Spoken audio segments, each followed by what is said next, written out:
mayroon po kaming special election ngayong March 14 sa 2nd District ng Antipolo kung saan namaya pa si Congressman Romeo Ako. So ang opinion po natin dito, ilalaban po natin ang lalong-lalo na yung issue sa katiwalian na nangyayari ngayon. So dito po natin, kaya po ako ay nagdesisyon sa po ng aking mga supporter na tumakbo bilang congressman sa 2nd District ng Antipolo upang ipakita po natin sa mamamayan na may pag-asa po sa aming lugar, especially sa aming lugar sa 2nd District ng Antipolo. At naniniwala po ako na kasama ang mga mamamayan ng 2nd Distrito ng Antipolo ay tutuldukan na natin ang katiwalian na nangyari doon sa aming lungsod. Sir, ano po pangalan nila at ano pong background para tumakbo po kayo as a congressman? Ako po si Red Llaga, isang negosyante sa 2nd Distrito ng Antipolo, pamilyado at kasalukuyan po na isa sa mga lumalaban kasama ng ating mahal na Pangulo PRRD at ating Vice President Sara Duterte doon sa aming lugar sa lungsod ng Antipolo. Sir, sino pong posible na makakalaban nyo dito?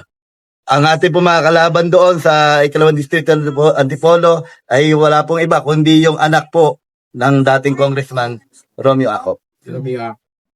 Sir, kumusta po yung distrito niyo po? Wala po bang napabalitang mga flood control projects doon na ano po?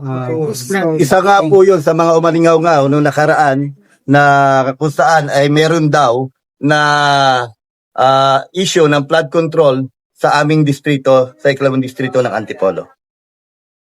Sir, nakalaban na ninyo yan siya, hindi pa? Wala simula. Simula po ngayon lang po kami maglalaban at umpisa po ito dahil nga po namatay po ang kanyang ama ngayon nakaraang taon. Pwede ba itanong nyo lang kung ano yung partido ni Congress? Okay. Yes. PDP laban po. Sir, matunog po ninyo nakalaban si ito nga yung anak. Actually, naman ito sa social media talagang trending. Bakit po ikaw ang kailangan piliin at hindi po 'yon? Una-una si Red Llaga po ay walang bahi. Tayo po ay walang anumang anomalyang kinasangkutan. Malinis po ang pagkatao ni Red Llaga. At mapapatunayan natin yan na tayo ay handa na maglingkod sa 2nd Distrito ng Antipolo sa Kongreso. Pero sigurado na po kung na matutuloy po yung election niyo po kasi parang meron ay special election niyo po para kasi may nabasa po ako regarding po kay Comelec George Erwin Garcia na parang kulang ang pondo. Yun nga po ang mga bali-balita pero sinigurado naman po ng aming Comelec officers sa lungsod ng Antipolo na tuloy po ang special election sa March 14, 2023. Sir, nabanggit niyo po kanina, sir, na tawag dito, meron po kayo naririnig na anomalya about sa flood control sa distrito nyo. Pag nanalo po ba kayo, may action po ba kayong gaganapin na investigasyon dyan sa distrito nyo para mapatunayan kung anong anomalyang flood control dyan? Isa po yun sa atin dapat gawin dahil ang buwis ng bayan dapat alam ng mga mamamayan. At hindi yan dapat itinatago dahil iyan ay ang Kongreso ay pagmamayari ng taong bayan. Sure. Since businessman po kayo, willing nyo ba ipagpalit ang pagiging businessman kaysa maging public servant? Willing na willing po ako na ipagpalit ang aking pagiging businessman bilang public servant sa lungsod ng Antipolo sa Kongreso. Kong, isa pa pong tanong, ano po yung stand nyo po sa anti-dynasty law po? Isa po yan sa ating re-reinforce na isusulong sa Kongreso. Kung sakalit loobin po ng Diyos na tayo ay manalo sa Kongreso sa 2nd Distrito ng Antipolo, sama po tayo na lalabanan ang anti-dynasty law dahil sa anti-dynasty law, walang good governance competition na nangyayari. Sabuatan ang nakawan sa gobyerno. So anong masanang mga distrito mo, sir, kung ikaw ay papalarin sa na ito? Sisiguraduhin ko po na isang tayo magiging boses sa Kongreso at magiging tapat na panunungkulan at magiging bukas sa lahat ng publiko sa mamamayan ng 2nd Distrito ng Antipolo, maging sa proyekto, sa pondo, at lahat po dahil ang buwis ng bayan dapat alam ng mamamayan. Sir, sa ngayon sir, tatakbo kayo sir, ano po yung mga proyekto na nais niyo ipatupad sa Antipolo? Unang-una po ang Antipolo, para sa kabatiran ng lahat, wala po kaming modern government tertiary hospital. Ito po ay matagal lang iniiyak ng mga taga-Antipolo. Panahon na para magkaroon ng government tertiary hospital sa lungsod ng Antipolo dahil for the past 26 years, naging congressional district ang lungsod ng Antipolo, wala po kaming malaking government hospital. Nakiki-hospital lang po kami sa mga karatig lungsod, kagaya ng Amang Rodriguez, ng Quirino Memorial Medical Center, at saka ng Rizal Medical Center. Kawawa ang mga taga-Antipolo, dumadayo para lamang makabenipisyo ng hospitalisasyon sa ibang mga karatig bayan. Gayon din po yung pamantasan ng Antipolo. Kami po ang malapit sa lungsod kung saan 15 minutes lang ang layo namin sa NCR. Wala po kaming maayos na pamantasan doon. Meron man, pero maliit at hindi sasapat para maging sulit ang mga mamamayan, lalo-lalo na po ang mga kabataan na sila po ay makapag-aral ng maayos. Kulang po sa opportunity ang mga kabataan sa mga kurso na dapat sana ay kanilang mapakinabangan. Kaya iniiyak na po ng ikalawang distrito ng Antipolo na panahon na para magkaroon ng pamantasan ang lungsod ng Antipolo. At ganun din po, isusulong natin ni Congressman Red Llaga na magkaroon po na maging parehas na po ang minimum rate sa NCR sa amin sa lungsod ng Antipolo. Dahil parehas din namang manggagawa. Bakit may discrimination? Bakit sa Maynila ang minimum ay eto? Bakit sa Antipolo, eto ang minimum wage namin? Sabi po ng ating mga kababayan sa lungsod ng Antipolo, parehas po kami napapagod. Parehas po kami nagagastusan. Ang hindi lang po parehas, kulang po ang aming sahod at kulang po ang aming take out at pambili po namin ng aming pangangailangan at pagbigay po namin sa aming pamilya. Thank you po. Thank you. Ito yung birthday ni dating Pangulong Duterte. Ano mensahe mo sa kanya? Mensahe ko sa ating the best former President Rodrigo Roa Duterte. Ang aking masasabi sa nalalapit mong kaarawan, nakaisang kaarawan ka na ngayon na wala sa piling ng inyong pamilya at ng mga mamayang Pilipino. Ang aking wish sa inyong kaarawan, sana bago dumating ang inyong kaarawan itong 2026 ay nandito na po kayo sa bansang Pilipinas. Palakasin nyo lang po ang inyong kalooban, maging matatag kayo dahil alam ko naman po na kayo ay palaban. Kaya lagi po kayong kasama sa aming mga panalangin. Mahal na mahal po kayo ng mga mamayang Pilipino at ng mga vlogger ng DDS, ng mga supporter ng Duterte. Mahal na mahal po namin kayo. Kaya mahal na Pangulong Rodrigo Roa Duterte, sa nalalapit ninyong kaarawan, panalangin ko sa Diyos na nandito na po kayo sa Pilipinas at palakasin nyo ang inyong kalooban, magtiwala tayo sa Diyos na darating ang tamang panahon, kayo ay makakauwi sa bansang inyong sinilangan. At sana, mahal na Pangulong Rodrigo Roa Duterte, patuloy lamang kayong lumaban sa bawat hamon ng buhay dahil inspirasyon po kayo ng mga mamamayang Pilipino. Malaki po ang naiambag nyo sa kapayapaan at kaunlaran ng ating bansa na ngayon po ay binababoy na ng kasalukuyang administrasyon. Kaya pangarap namin na muling ibalik kayo dito sa bansang Pilipinas at ang inyong anak ay magiging Pangulo sa bansang Pilipinas. Sana po, mahal na Pangulong Rodrigo Roa Duterte, magpalakas po kayo. Kailangan pa po kayo ng bansang Pilipinas. May misyon pa po kayo sa bansang Pilipinas. Happy birthday, Pangulong Rodrigo Roa Duterte. God bless po. Sir, base, real talk lang. Kung makakauwi si dating Pangulong Duterte, anong epekto nito sa Pilipinas? Maganda. Taong bayan. Maganda. Dahil maraming magiging masaya. Maraming matutuwa sa kanyang pag-uwi. Dahil yung kanyang pagdurusa doon at pagdadalamati sa dahig ay para na rin kaming nagdadalamati at nagdurusa. Dahil yung mga ginawa ninyong kabutihan, Pangulong Rodrigo Roa Duterte, ay hindi namin malilimutan. Okay. So, kung sakasakali man ay doon siya bawian ng buhay sa Netherlands, ano naman ang magiging epekto nito sa Pilipinas? Gulo. Kasi maraming masasaktan, lalo na yung mga kapatid nating Muslim. Mahal na mahal din ang mga kapatiran nating Muslim ang Pangulong Rodrigo Roa Duterte. Kaya pag ito'y nawalan ng buhay, sa hindi niya sariling bayan, masasaktan yung mga yan. Kahit tayong mga Kristiyano, masasaktan. Kasi isipin mo, konting araw o panahon na lang ang nalalabi, hindi mo pa pinagbigyan makauwi. Hindi mo pa pinabalik ng bansang Pilipinas para man lang ma-enjoy yung konting-konting natitirang kanyang buhay. Kaya masasaktan tayo. Ano mangyayari?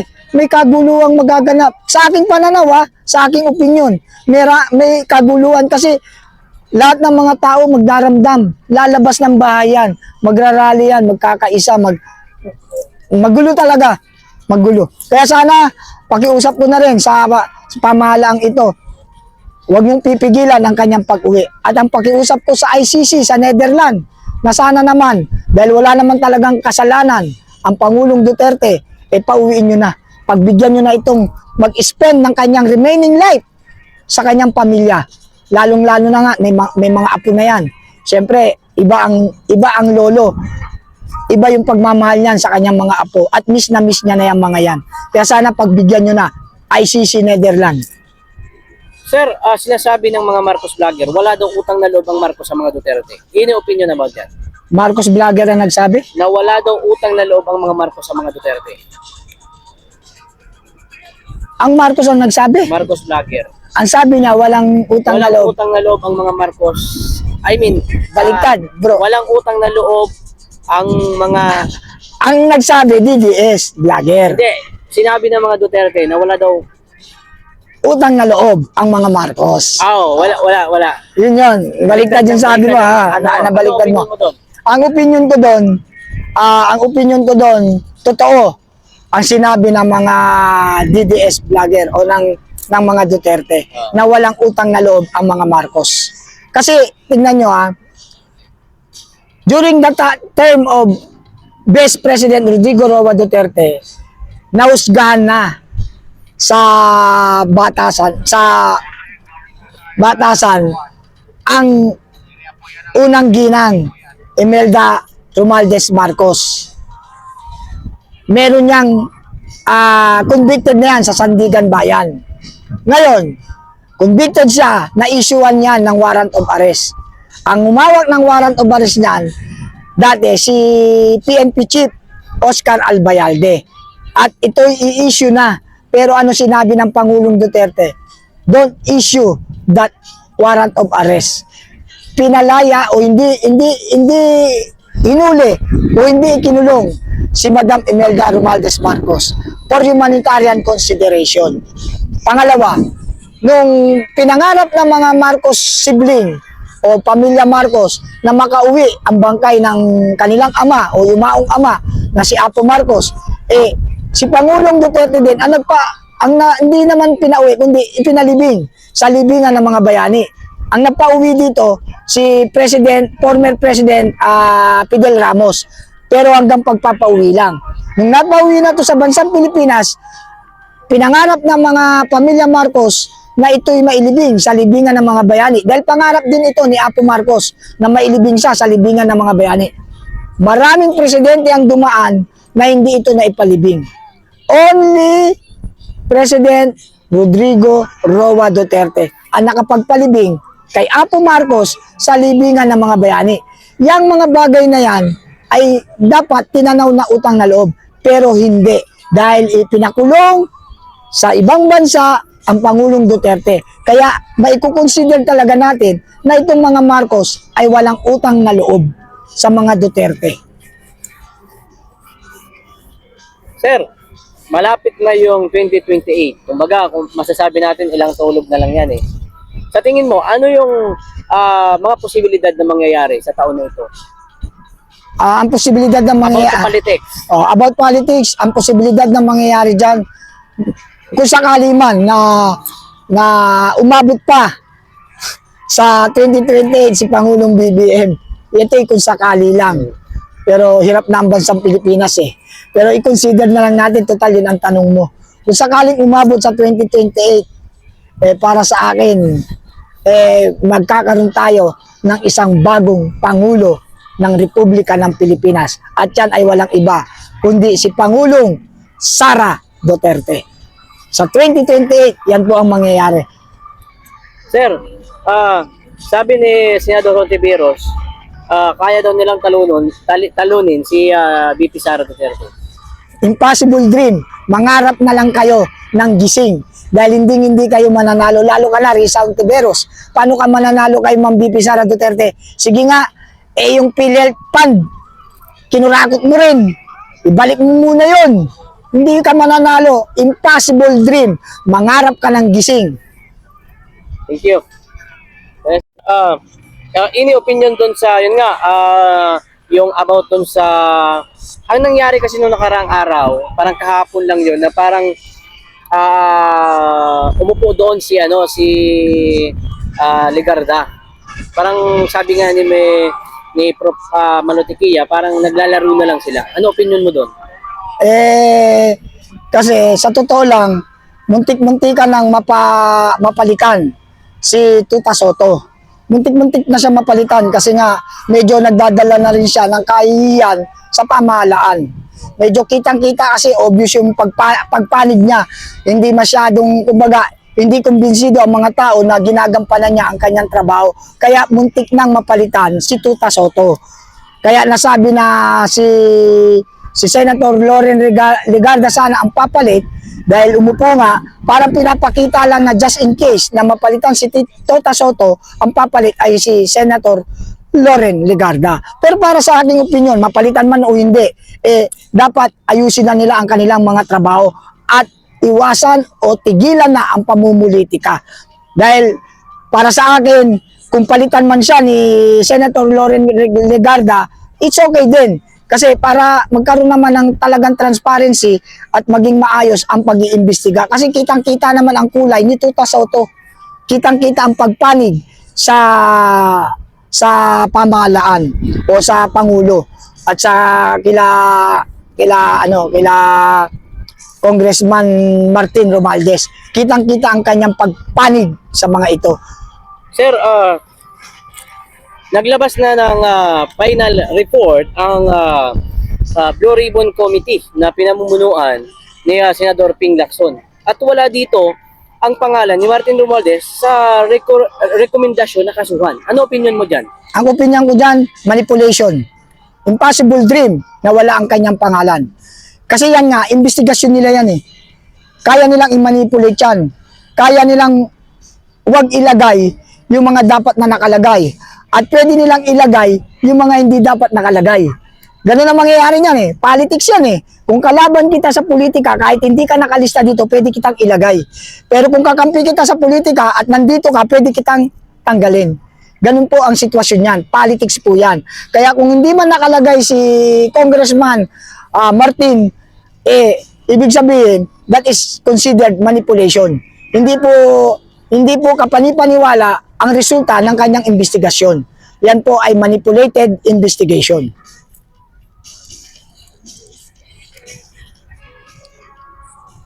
Sir, sinasabi ng mga loyalists na wala daw kinalaman talaga si Martin Romualdez sa mga nangyaring kurakutan or ghost project dito ngayon sa bansa natin.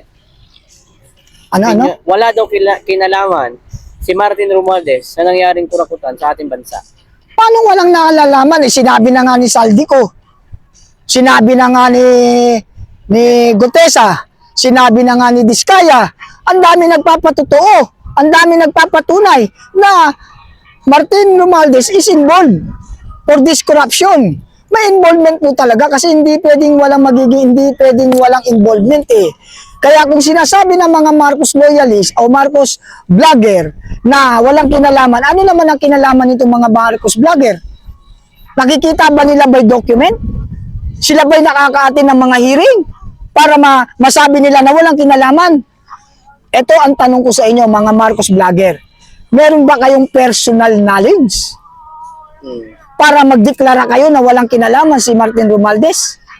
Ngayon, kung wala kayong personal knowledge, this is if the price is right. Binayaran kasi kayo, kaya yung mga gustong sabihin ninyo, puro kasinungalingan. Yan po ay malaking kasinungalingan. Yan naman ang trabaho ng mga Marcos vlogger, magsinungaling. Sir, baka may opinion ka sir sa mga vlogger na nagpo-promote ng sugal. Vlogger na nagpo-promote ng sugal? In general. Para Kasi sa malaki kasi ang nagagawa nito sa bansa natin ngayon. Kumbaga, yung kabataan, yung epekto. epekto. Ano opinion mo doon? Or mensahe mo sa mga vlogger na nagpo-promote ng sugal? Para sa akin, sa mga vlogger na nagpo-promote ng online gambling, sana tigilan nyo yan. Kasi kawawa ang mga kabataang nalalaso ng utak dahil sa paglalaro ng illegal na sugal. Kasi ang sugal, wala pong patutunguhang maganda yan. Lalong-lalo na sa nasabi nga po natin, ang kabataan, ang pag-asa ng ating inang bayan. Ngayon, kung gusto nating maging pag-asa ang ating mga kabataan, huwag nating hikayatin sa mga sugal-sugal na yan, lalo na online. Kasi sa online, magwe-waste of time na yan eh. Imbis na pag-aralan yung mga curriculum nila, yung mga project nila o yung mga assignment nila, nandun sila nalilibang sa online gambling. Kaya para sa akin, panawagan ko sa inyong mga vloggers, Duterte vloggers man yan, o Marcos vlogger man yan, o independent vlogger man yan, huwag nga po kayong maging instrumento pa na i-promote ang sugal na online. Kawawa po, kahit na nga ang mga matatanda natin, yung mga family man natin, mahuhumaling sa mga online sabong na yan, di ba nasisira ang pamilya? Kasi instead na ipapakain sa mga anak, pambibigay ng baon, pagbibigay ng mga bayad sa project, hindi na nila magampanan ng mga ama ng tahanan. Kasi nga, nagiging abala sila sa pagsusugal at natatalo. Ngayon, yun po ay malaking epekto sa ating mga mamayang Pilipino. Kaya pakiusap ko sa inyong mga Marcos vlogger, DDS vlogger, independent vlogger, tigilan nyo na po. Mag-vlog na lang po kayo ng makakatulong sa pagpapaunlad ng ating bansa o pagbibigay ng mga good information para sa ating bayang Sinilangan. Huwag na po kayong magpagamit sa mga online gambling na yan. Tigilan nyo na po yan. Wala pong mapapala ang bansang Pilipinas. At totoo namang nanggaling yan sa mismong kaban ng presidente, no? At ibinigay sa kanya yun. Kaya inilagak niya yung pera niya sa tamang pagkakaladya. Kaya yung impeachment na naibigay sa kanya ay suwak talaga sa ating mga Pilipino. Alam natin ang yun ay tama ang binigay na hustisya na kataas-takas ng hukuman. Yun naman pong kay BBM ay moro-moro lang naman po yun. Alam naman natin yun kung ano yung ginagawa nila. Ano nga ako sa kanila, no? Magaling ang sistema ng kanilang mga parang scripted, no? Parang bang gumagawa ng isang pelikula na alam na nila kung anong gagawin, no? Para sa akin po ay siya po talaga dapat ma-impeach. Dahil dapat harapin niya ang lahat ng alegasyon na ipinupukol sa kanya at sagutin ng kanyang mga kasama, nila speaker at kung sino pang mga namamagitan doon sa sistema sa DPWH at sa ating mga kontraktor. Mayor, itong darating na eleksyon, may plano po ba kayong tumakbo ulit? It depende po yun, no, sa sitwasyon. Siyempre po, ang Pasay, ang mga tiga-Pasayenyo ay naghihintay ng isang manunungkulan na magmamalasakit sa kapwa natin Pasayenyo at kapwa natin Pilipino. Ang mga tiga-Pasay, uhaw na rin po sa malasakit na makita ng pagbabago at mawala na ang dynasty sa Pasay. Dahil ang ating po mga kababayan sa Pasay ay naniniwala po kami na ito yung tamang panahon. At ako'y nagpapasalamat sa 88,000 mahigit na nagtiwala na nagbigay ng boto kay Yorme Wawi Manguera at iyan po ay taos puso kong pinapapasalamatan at tinatanong ko pong utang na loob dahil yan po mga bumoto niyan ay yan po yung mga tao na hindi natakot, hindi nabayaran, talagang ang nais niya yung pagbabago. Kaya malaking bagay po yung 88,000 something po na nagtiwala po kay Yorme Wawi Manguera. Sana po sa uulitin at kung sakaling saan man tayong dalhin ng panahon at tadhana, alang-alang sa pag-ibig sa aking mga kapwa Pasayenyo, hindi po tumitigil si Yorme Wawi Manguera dahil mahal na mahal ko po kayo. So ano pong update doon sa kaguluhan na nangyari doon sa Pasay, ma'am? Yung sa Wawi Market. about Wawi Market po. Yun naman pong Wawi Market ay tayo po naman i-comply, no? At syempre, yung kanilang sinasabi na wala daw tayong occupancy permit, building permit, at saka sanitary permit is napaka-minimal lang po yun. Kung ako ang nasa posisyon nila, ang negosyo hindi dapat pinipigil eh. Dapat tayo tumutulong tayo sa mga negosyante. Sapagkat ang negosyante, yan ang nagbibigay ng hanap buhay sa ating mga kababayan. Kaya kung pwede nga, i-welcome natin ang lahat ng negosyante. Hindi yung sinisikil mo o pinahihirapan mo. Siyempre po, ang apektado dyan ay mahigit 200 na tindera at mga manggagawang Pilipino na umaasa po kami na bago matapos itong buwan na to o itong darating pang buwan ay mabigyan na tayo dahil nagko-comply po kami, although kami po medyo napapahirapan, no po, dahil iniisa-isa eh. Hindi ko sinasabay-sabay. Siyempre kayo, bilang kayo kumukuha kami ng sa city planning, no po, ng location clearance, ay hindi pa nila biglain kung ano yung mga kailangan po, no? Inuunti-unti nila kami. Pero okay lang po yun. Alam mo naman po kami, lagi kami nakakaunawa. Wala pwedeng umunawa sa kanila kung hindi kami. Dahil sila hindi kami nauunawaan. Dahil sa darating na Abril 4 sa taong ito, 23 years na po ang Wawi Market. At iyan po ay nabuksan at nabigyan ng prangkisa sa panahon ni Mayor Piwi Trinidad at ay pagpatuloy po yan. Nagkataon lang na lumaban tayong alkalde ng lungsod ng Pasay. Kaya ako, tingin ko yan is a political harassment o political motivated yan. So, Mayor, ang lahat ng mga botante umaasa kung ano yung magiging plano nyo ahead. Marami pong nagsasabi na huwag kang titigil, huwag kang susuko dahil naniniwala kami sa pagbabago. Dahil naniniwala sila na ito na yung tamang panahon na may aling maliit na lumaban sa higante. Kumbaga sabi nila, pader ang iyong binangga, pero masyado daw silang napahanga at bumilib kay Yorme Wawi Manguera dahil naninindigan ako para sa mga kababayan ko. May kasabihan kasi tayo na walang nakakapuwing na malaki. Kung hindi ang maliit. Maliit. Totoo po yun, sir. Tama po kayo doon. Salamat po sa time nyo, Yorme. Salamat po, salamat. Umaasa kami na masuportahan ka namin kung maayos ano yung plano din. nyo. Opo. At sana po nga mabuksan na yung Wawi Market dahil more than 1 month na po itong sarado. So nakakaawa yung ating mga vendors, no? At sa totoo po, marami nagrereklamo ngayon, ang hinaing nila, nagmahal ang gulay. Kasi po sa Wawi Market, yan po ay baksakan yan, sir. No? Yan po ay mga farmers po natin, yung tindera natin. Sila din po ang nagtatanim. Yan po itinulungan natin upang bumaba po ang bilihin. Hindi yung basta tayo negosyo.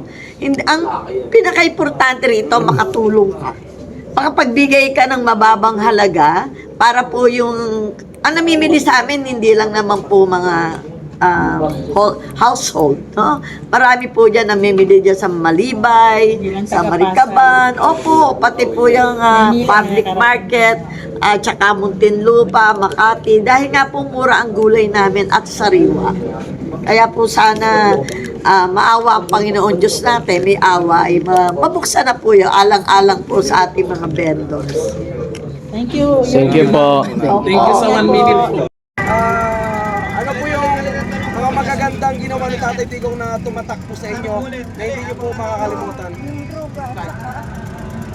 Yung droga, saka yung...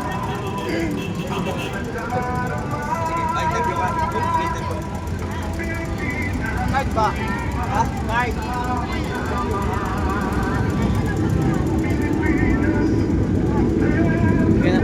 Sige ma'am, ano po yung mga magagandang ginawa ni Tatay Digong na talagang nakatatak po sa inyong puso na hanggang ngayon, mahal na mahal pa rin natin ang isang Tatay Digong? Babago sa lugar namin, nawala, at saka nakagusto ko yung pagre-rate ng mga bata. Yun talaga ang umano sa akin. Saka gusto ko talaga siya, stricto siya ba? Stricto siya, pinakagusto ko talaga siya, stricto. Yung puso ko talaga, tapos talaga na-stress ako sinala siya sa dahil talaga na-stress ako. Yan ako naiyak sa linggo.